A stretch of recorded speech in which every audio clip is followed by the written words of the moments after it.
ಮಾಜಿ ಕಾರ್ಪೊರೇಟರ್ ರಾಮಚಂದ್ರ ಅವರ ಮನೆ ಮೇಲೆ ಚುನಾವಣಾ ಅಧಿಕಾರಿಗಳು ದಾಳಿ ಮಾಡಿದ್ದಾರೆ. ನಟಿ ಅಮೂಲ್ಯ ಅವರ ಮಾವ ಮಾಜಿ ಕಾರ್ಪೊರೇಟರ್ ರಾಮಚಂದ್ರ ಅವರು ಬರೋಬ್ಬರಿ 10 ವಾಹನಗಳಲ್ಲಿ ಬಂದಿದ್ದ 30ಕ್ಕೂ ಹೆಚ್ಚು ಅಧಿಕಾರಿಗಳು ಬಂದಿದ್ದಾರೆ. ಸತತವಾಗಿ 4 ಗಂಟೆಗಳ ಕಾಲ ಶೋಧ ಕಾರ್ಯಾಚರಣೆ ನಡೆಸಿದ್ರು ಕೂಡ ಅಧಿಕಾರಿಗಳು ಬರಿಗೈಯಲ್ಲೇ ವಾಪಸ್ಸಾಗಿದ್ದಾರೆ. ಚುನಾವಣಾ ಅಧಿಕಾರಿಗಳ ದಾಳಿಗೆ ಬಿಜೆಪಿ ಕಾರ್ಯಕರ್ತರು ಕಿಡಿಕಾರ್ತಿದ್ದಾರೆ. ಅಷ್ಟೊತ್ತು ನೀವು ದಾಳಿ ಮಾಡಿದ್ರು ಕೂಡ ಖಾಲಿ ಚುಮ್ ಸಿಕ್ತಾ ಅಂತ ಹೇಳಿ ಬಿಜೆಪಿ ಕಾರ್ಯಕರ್ತರು ಅಧಿಕಾರಿಗಳನ್ನ ಲೇವಡಿ ಮಾಡ್ತಾ ಇದ್ದಾರೆ.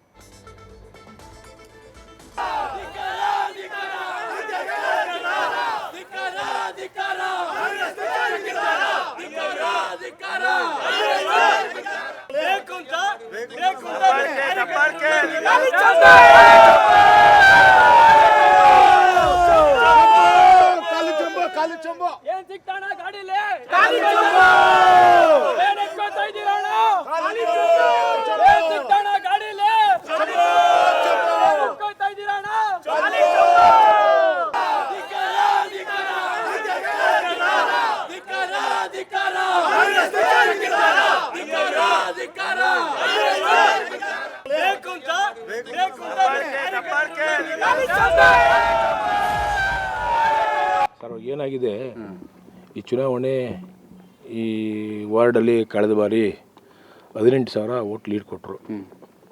ಸೊ ಈಗ MP ಎಲೆಕ್ಷನ್ನು ಮತ್ತೆ ಅದೇ ಮರುಕಳಿಸುತ್ತೆ ಅಂತೇಳಿ ಅವ್ರಿಗೆ ಅನಿಸಿದೆ ಅಂತ ಕಾಣುತ್ತೆ. ಸೊ ಅದಕ್ಕೋಸ್ಕರ ನಮ್ಮನ್ನ ಕಂಟ್ರೋಲ್ ಮಾಡೋಕ್ಕೋಸ್ಕರ ಇದನ್ನ ಮಾಡಿದ್ದಾರೆ ಅಂತ ಅನಿಸುತ್ತೆ. ಈಗೇನು ಮಾಹಿತಿ ಇದೆಯಾ ನಿಮಗೆ ದುಡ್ಡು ಅಂತ ಇರೋ ಬಗ್ಗೆ? ಮಾಹಿತಿ ಇದೆ ಅಲ್ಲ, ನಾವು ದುಡ್ಡು ಹಂಚೋಕ್ಕೆ ಅಬ್ಜೆಕ್ಷನ್ ಮಾಡೋದೇ ಇಲ್ಲ. ಯಾಕೆಂದರೆ ಪಾಪ ಬಡವರು ದುಡ್ಡು ಇಸ್ಕೊಂಡ್ಲಿ, ನಾವೇನು ಬೇಡ ಅಂತ ಯಾರಿಗಾದ್ರೂ ಕೊಡಲಿ, ಇವರು ಕೊಡಲಿ ಅವರು ಕೊಡಲಿ, ದುಡ್ಡು ಇಸ್ಕೊಂಡ್ಲಿ. ಅವ್ರ ಬಗ್ಗೆ ನಾವು ನಮ್ಮ ಹುಡುಗ ಕೇಳಿ ಯಾರು ನೆನ್ನೆ ಹೇಳಿದ್ರು ದುಡ್ಡು ಯಾರು ಹೋಗಲ್ಲ, ನಾವು ಯಾರಿಗಾರು ಕೊಡಲಿ ಈಸ್ಕೊಂಡ್ಲಿ, ದುಡ್ಡು ಇಸ್ಕೊಂಡು ನಾವು ಅದಕ್ಕೆ ಅಬ್ಜೆಕ್ಷನೇ ಮಾಡಲ್ಲ. ನಾವು ಎಲೆಕ್ಷನ್ ಒಳ್ಳೆ ರೀತಿಯಲ್ಲಿ ಮಾಡ್ತೀವಿ ಸರ್. ನಾವು ದರ್ಪ ದುರಾಂಕರದ ಎಲೆಕ್ಷನ್ ಮಾಡಲ್ಲ. ನಾವೆಲ್ಲ ಕೈಗೆ ಕಾಲಿಗೆ ಬಿದ್ದು ಜನಗಳಿಗೆ ನಾವು ಓಟ್ ಕೇಳ್ತೀವಿ ಹೊರತು. ನಿಮ್ಮನೆ ಯಾಕೆ ರೈಡ್ ಮಾಡೋದು? ನಾವು ಇಲ್ಲಿ ಕಾಂಗ್ರೆಸ್ಗೆ ವಿರೋಧಿ ಅಂತ ಅನ್ಕೊಂಬಿಟ್ರು ಅವರು. ನಾವು BJP ಕೆಲಸ ಮಾಡ್ತೀವಿ, ಮಂಜುನಾಥ್ ಕೆಲಸ ಮಾಡ್ತೀವಿ. ನಾವು ಯಾವ ಪಾರ್ಟಿಗೂ ವಿರೋಧ ಅಲ್ಲ, ನಮ್ಮ ಪಾರ್ಟಿಗೆ ನಾವು ಕೆಲಸ ಮಾಡ್ತೀವಿ. ಅಲ್ಲ, ಅಧಿಕಾರಿಗಳನ್ನ ಮಿಸ್ಯೂಸ್ ಮಾಡ್ಕೊತಾ ಇದ್ದಾರಾ? ಈ ಪಾಪ ಅಧಿಕಾರಿಗಳು ಗೊತ್ತಾಯ್ತಲ್ಲ, ಈಗ ಅಧಿಕಾರಿಗಳು ಬಂದರು ಪಾಪ, ಅವ್ರು ಹೇಳಿದ್ರು ಪಾಪ ಏನೋ ನಾವು ಭಾಳ ತಂಪಾಗುತ್ತೆ ಅಂತ ಭಾಳ ಸೆಕೆ ಆಗೋಯ್ತು ಇಲ್ಲಿ ಅಂತಂದ್ರು. ಅಂದರೆ ಗೊತ್ತಾಗ್ತದೆ ಯಾವ ಅರ್ಥದಲ್ಲಿ ಹೇಳಿದ್ರು ಅಂದರೆ ಏನೋ ಸಿಗುತ್ತೆ ಅಂತ ಬಂದ್ವಿ ನಾವಿಲ್ಲಿ, ಏನು ಇಲ್ವಲ್ಲ ಅಂತಂದ್ರು. ಬಟ್ ಪಾಪ ಅವ್ರೇನೋ ಈ ಪಾಪ ಅವ್ರಿಗೆ ಯಾರು ಪ್ರೆಸರ್ ಇದೆಯೋ, ನಾವು ಯಾರ ಬಗ್ಗೆನೂ ಮಾತಾಡೋದು ಬೇಡ ಸರ್. ನಮ್ಮ ಬಗ್ಗೆ ನಾವು ನಮ್ಮ ಕೆಲಸ ಮಾಡಿ. ಸರ್ಕಾರ ಇರೋದ್ರಿಂದ ಮಿಸ್ಯೂಸ್ ಮಾಡ್ಕೊತಾ ಇದ್ದಾರೆ 100% ಸರ್. ಅದು ಸರ್ಕಾರದಿಂದ ಪಾಪ ಅವ್ರಿಗೆ 60 ಸಾಹೇಬರಿಗೆ ಒಂದು 100 ಫೋನ್ ಬಂದಿರಬೇಕು. ಯಾಗಾದರೂ ಮಾಡಿ ಏನೋ ಹುಡುಕಿ ಅಂತ. ಪಾಪ ಅವ್ರು ತಪ್ಪಲೇನೂ ಬಿಡಿಲ್ಲ, ಮನೇಲಿ ಅಡುಗೆ ತಪ್ಪಲೇನೂ ಬಿಟ್ಟಿಲ್ಲ, ನಮ್ಮದು ಅದನ್ನೂ ಹುಡುಕಿದ್ದಾರೆ. ಏನು ಸಿಕ್ಕಿಲ್ಲ ಪಾಪ. ಏನು ಇದ್ರ ತಾನೇ ಸಿಕ್ಕೋದು, ಸಿಕ್ಕಿಲ್ಲ ಪಾಪ. ಅವ್ರಿಗೆ ಗೊತ್ತಾಯಿತು ಇದ್ರೊಳಗೆ ಏನು ಜಿನಾಲಿಟಿ ಅಂತ ಗೊತ್ತಾಯಿತು. ಸೊ ಅದರಲ್ಲಿ ನಮ್ಮ ಮನೇಲಿ ಸ್ವಲ್ಪ ನಾವು ಯಾರೂ ಡ್ರಿಂಕ್ ಮಾಡೋದು, ನಮ್ಮ ಅಮ್ಮಗಂದು ನಾಮಕರಣ ಇತ್ತು. ಸೊ ಅದಕ್ಕೋಸ್ಕರ ಸ್ವಲ್ಪ ಲಿಕ್ಕರ್ ಇತ್ತು. ಅಂದರೆ ಇದೆಲ್ಲ 8 ವರ್ಷ 10 ವರ್ಷದ ಲಿಕ್ಕರ್, ಇವತ್ತದಲ್ಲ. ಈಗ ಹೊಸದಾಗಿ ಎಲೆಕ್ಷನ್ ಲಿಕ್ಕರು ಅಲ್ಲ ಅದು, ಈಗ ತಂದಿರೋ ಲಿಕ್ಕರು ಅಲ್ಲ ಅದು. ಅದು ಬರ್ಡೇಗೋಸ್ಕರ ಇಟ್ಟಿದ್ದು. ಅದು ಬರ್ಡೇ ಕೋಡ್ ಆಫ್ ಕಂಟೆಂಟಿಂದ ಪೋಸ್ಟ್ ಆಯಿತು.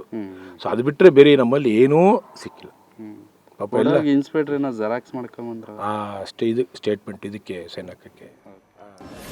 ಬನ್ನಿ, ಈ ಬಗ್ಗೆ ಹೆಚ್ಚಿನ ಮಾಹಿತಿಯನ್ನ ನೀಡೋದಕ್ಕೆ ನಮ್ಮ ಪ್ರತಿನಿಧಿ ಸಂದೇಶ್ ದೂರವಾಣಿ ಮೂಲಕ ಸಂಪರ್ಕದಲ್ಲಿ ಜಾಯ್ನ್ ಆಗಿದ್ದಾರೆ. ಸಂದೇಶ್, ಮಾಜಿ ಕಾರ್ಪೊರೇಟರ್ ರಾಮಚಂದ್ರ ಅವರ ಮನೆ ಮೇಲೆ 30 ಅಧಿಕಾರಿಗಳು 4 ಗಂಟೆ ಶೋಧ ಕಾರ್ಯಾಚರಣೆ ನಡೆಸಿದ್ರು, ಏನು ಪತ್ತೆ ಆಗಿಲ್ಲ. ಈ ಬಗ್ಗೆ ಹೇಳೋದಾದ್ರೆ? ವರ್ಣಿಕಾ, ಮಾಜಿ ಕಾರ್ಪೊರೇಟರ್ ಹಾಗೂ ಸ್ಯಾಂಡಲ್ವುಡ್ ನ ನಟಿ ಅಮೂಲ್ಯ ಅವರ ಮಾವ ರಾಮಚಂದ್ರ ಅವರ ಮನೆ ಮೇಲೆ ನಿನ್ನೆ ರಾತ್ರಿ 10 ಗಂಟೆ ಸುಮಾರಿಗೆ ಚುನಾವಣಾ ಅಧಿಕಾರಿಗಳು ದಾಳಿಯನ್ನ ಮಾಡ್ತಾರೆ. ದಾಳಿಯನ್ನ ಮಾಡಿ ಸುಮಾರು 10 ವಾಹನಗಳಲ್ಲಿ ಬಂದಿದ್ದಂತ ಅಧಿಕಾರಿಗಳು, ಅಂದ್ರೆ 30ಕ್ಕೂ ಹೆಚ್ಚು ಅಧಿಕಾರಿಗಳಿಂದ ಅಮೂಲ್ಯ ಅವರ ಮಾವ ರಾಮಚಂದ್ರ ಅವರ ಮನೆಯ ಶೋಧ ಆಗುತ್ತೆ. RR ನಗರದಲ್ಲಿರುವಂತಹ ಈ ನಿವಾಸದ ಮೇಲೆ ದಾಳಿಯನ್ನ ಮಾಡಿ ಕಂಪ್ಲೀಟ್ ಆಗಿ ಶೋಧವನ್ನ ಮಾಡ್ತಾರೆ. ಅಂದ್ರೆ ಪ್ರಮುಖವಾಗಿ ಚುನಾವಣೆಯ ಹಿನ್ನೆಲೆಯಲ್ಲಿ ಇಲ್ಲಿ ದಾಳಿಯನ್ನ ಮಾಡಲಾಗುತ್ತೆ. ದಾಳಿ ಸಂದರ್ಭದಲ್ಲಿ ಬರೀ ಚುನಾವಣಾಧಿಕಾರಿಗಳು ಮಾತ್ರವಲ್ಲದೆ ಅಬಕಾರಿ ಪೊಲೀಸರು ಹಾಗೆ ವಾಣಿಜ್ಯ ತೆರಿಗೆ ಇಲಾಖೆಯ ಅಧಿಕಾರಿಗಳು ಕೂಡ ಜಂಟಿಯಾಗಿ ದಾಳಿಯನ್ನ ಮಾಡ್ತಾರೆ. ದಾಳಿ ಮಾಡಿದಂತ ಸಂದರ್ಭದಲ್ಲಿ ಸಾಕಷ್ಟು, ಅಂದ್ರೆ 4 ಗಂಟೆಗಳ ಕಾಲ ಶೋಧವನ್ನ ಮಾಡ್ತಾರೆ. ಶೋಧದ ಸಂದರ್ಭದಲ್ಲಿ ಆ ಲಿಕ್ಕರ್ ಬಿಟ್ರೆ, ಅಂದ್ರೆ ಆ ಲಿಕ್ಕರ್ ಕೂಡ ಅಕ್ರಮವಾಗಿರೋದು ಅಲ್ಲ ಅನ್ನೋ ಮಾಹಿತಿ ಲಭ್ಯವಾಗ್ತಾ ಇದೆ. ಲಿಕ್ಕರ್ ಅನ್ನ ಹೊರತುಪಡಿಸಿದ್ರೆ ಹಣವಾಗ್ಲಿ ಅಥವಾ ಯಾವುದೇ ಬೆಲೆ ಬಾಳುವಂತಹ ವಸ್ತುವಾಗ್ಲಿ ಪತ್ತೆ ಆಗಿಲ್ಲ ಅನ್ನೋದು ಈಗಾಗಲೇ ಆ ಒಂದು ಮಾಹಿತಿ ಕೂಡ ಲಭ್ಯವಾಗ್ತಾ ಇದೆ. ಮತ್ತೊಂದು ಕಡೆ 4 ಗಂಟೆಗಳ ಕಾಲ ದಾಳಿಯನ್ನು ನಡೆಸಿ ಅದಾದ ನಂತರ ಲಿಕ್ಕರ್ ಅನ್ನ ಮಾತ್ರ ಸೀಸ್ ಮಾಡಿ, ಅಂದ್ರೆ ಈಗಾಗಲೇ ರಾಮಚಂದ್ರ ಅವರು ಹೇಳಿದಂತೆ ಅವರ ಮೊಮ್ಮಗನ ಹುಟ್ಟುಹಬ್ಬದ ಹಿನ್ನೆಲೆಯಲ್ಲಿ ಆ ಲಿಕ್ಕರ್ ಅನ್ನ ಶೇಖರಣೆ ಮಾಡಿದ್ವಿ. ಆ ಲಿಕ್ಕರ್ ಅನ್ನ ಹೊರತುಪಡಿಸಿದ್ರೆ ಬೇರೆ ಯಾವುದೇ ವಸ್ತುಗಳನ್ನ ಕೂಡ ತೆಗೆದುಕೊಂಡು ಹೋಗಿಲ್ಲ. ಆದ್ರೆ ನಿಜಕ್ಕೂ ಕೂಡ ಬಂದಂತ ಚುನಾವಣಾಧಿಕಾರಿಗಳಿಗೆ ಮುಜುಗರ ಆಗಿದ್ದಂಥದ್ದು ಮನೆಯ ಮುಂಭಾಗದಲ್ಲಿ ಸಾಕಷ್ಟು ಸಂಖ್ಯೆಯಲ್ಲಿ ಯಾವಾಗ ರಾಮಚಂದ್ರ ಅವರ ಮನೆ ಮೇಲೆ ಚುನಾವಣಾ ಅಧಿಕಾರಿಗಳು ದಾಳಿ ಮಾಡಿದ್ರು ಅಂತ ಗೊತ್ತಾಗುತ್ತೋ ಆ ಸಂದರ್ಭದಲ್ಲಿ ಸಾಕಷ್ಟು ಸಂಖ್ಯೆಯಲ್ಲಿ ಬಿಜೆಪಿ ಕಾರ್ಯಕರ್ತರು ಜಮಾವಣೆಗೊಂಡು ಯಾವಾಗ ಅಧಿಕಾರಿಗಳು ಏನು ಸಿಗದೆ ವಾಪಸ್ ಆಗುವಂತ ಸಂದರ್ಭದಲ್ಲಿ ವ್ಯಂಗ್ಯವಾಗಿ ಸಾಕಷ್ಟು ಘೋಷಣೆಯನ್ನ ಕೂಗ್ತಾರೆ. ಅಂದ್ರೆ ಮನೆ ಒಳಗೆ ಏನ್ ಸಿಕ್ತು, ಚೊಂಬು ಸಿಕ್ತಾ, ಅಂದ್ರೆ DK ಚೊಂಬು ಸಿಕ್ತಾ ಅಂತ ಹೇಳಿ ಆ ಒಂದು ವ್ಯಂಗ್ಯವಾದ ಘೋಷಣೆಯನ್ನ ಮಾಡೋದ್ರ ಮುಖಾಂತರವಾಗಿ ಬಿಜೆಪಿ ಕಾರ್ಯಕರ್ತರು ಚುನಾವಣಾ ಅಧಿಕಾರಿಗಳನ್ನ ಒಂದು ರೀತಿಯಲ್ಲಿ ತರಾಟೆಗೆ ತೆಗೆದುಕೊಳ್ಳುವಂತ ಕೆಲಸವನ್ನ ಮಾಡಿದ್ರೆ, ಮತ್ತೊಂದು ಕಡೆ ಆ ದಾಳಿಯ ಬಳಿಕ ರಾಮಚಂದ್ರ ಅವರು ಕೂಡ ಮಾತನಾಡಿ ಎಲ್ಲೋ ಒಂದ್ ಕಡೆ ಕಾಂಗ್ರೆಸ್ನವರು ಈ ಭಾಗದಲ್ಲಿ ಹಣ ಹಂಚಿಕೆ ಮಾಡ್ತಿದ್ರು ಅನ್ನೋದಕ್ಕೆ ಸಂಬಂಧಪಟ್ಟಂತೆ ನಾವು ಮಾಹಿತಿಯನ್ನ ಕೊಡ್ತಾ ಇದ್ವಿ. ಹಾಗಾಗಿ ಪದೇ ಕೂಡ RO ಅವರಿಗೆ ಫೋನ್ ಮಾಡ್ತಾ ಇದ್ವಿ, ಆದ್ರೂ ಕೂಡ ಅವರು ಯಾವ್ದು ತಲೆ ಕೆಡಿಸ್ಕೊಳ್ಳಿಲ್ಲ.